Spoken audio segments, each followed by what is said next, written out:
Hello বন্ধুরা, welcome back to my channel. তো তোমাদেরকে আজকে দেখাচ্ছি কিভাবে পোড়া পিঠে বানানো হয়। তো প্রথমে চালের গুঁড়ো, কিছুটা ময়দা, সুজি এবং নুন চিনি দিয়ে তালের পাল্পটা দিয়ে এটাকে ভালো করে মাখবো। যেহেতু চালের গুঁড়িটা শুকনো, তাই জন্যে জল না দিয়ে কিছুটা দুধ দিয়ে দিয়েছি। তো দুধ দিয়ে ভালো করে মাখবো। তো মাখাটা সুন্দরভাবে হয়ে গেলে নারকেল কুচি, কিছুটা নারকেল কোড়ানো দিয়ে সামান্য এলাচ গুঁড়ো দিয়ে এটাকে ভালো করে মেখে নেব। তো মিশ্রণটা রেডি হয়ে গেছে। এরপরে তো সেগুন পাতা নিয়েছি। তো সেগুন পাতা যেহেতু খসখসে, তাই জন্য একটু তেলটা বুলিয়ে নিলাম।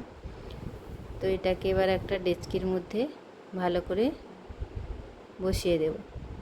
তো এরপরে মিশ্রণটাকে সুন্দরভাবে বসিয়ে দিতে হবে।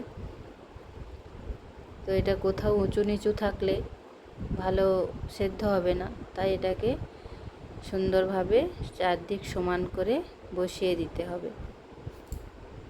তো চারিদিকে সমান করে দেওয়ার পরে এর ওপরে একটু তেল দিয়ে সুন্দরভাবে প্লেন করে নেব। তো সুন্দরভাবে প্লেন করে নিয়ে এর ওপরে একটা পাতা ঢাকা দিয়ে দেব। তো পাতাটা ঢাকা দেওয়ার পরে এটাকে ওভেনে বসিয়ে দেব। তো প্রথমে 10 মিনিট ফুল স্পিডে দিয়ে দেব, এরপরে কম আঁচে থাকবে। তো আধ ঘন্টা মতো কম আঁচে থাকার পরে উল্টে দিয়েছি। তো উল্টে দেওয়ার পরে এই অবস্থা হয়ে আছে, মানে পেছন পাশটা হয়ে গেছে। তো এবার সামনের পাশটা কি হয়েছে দেখো।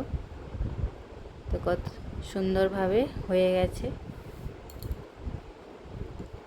এবং কেটে দেখাচ্ছি, দেখো কত সুন্দর হয়ে গেছে, নরমও হয়েছে খেতে। তো তোমাদের কেমন লাগলো কমেন্ট করে জানিও। টাটা।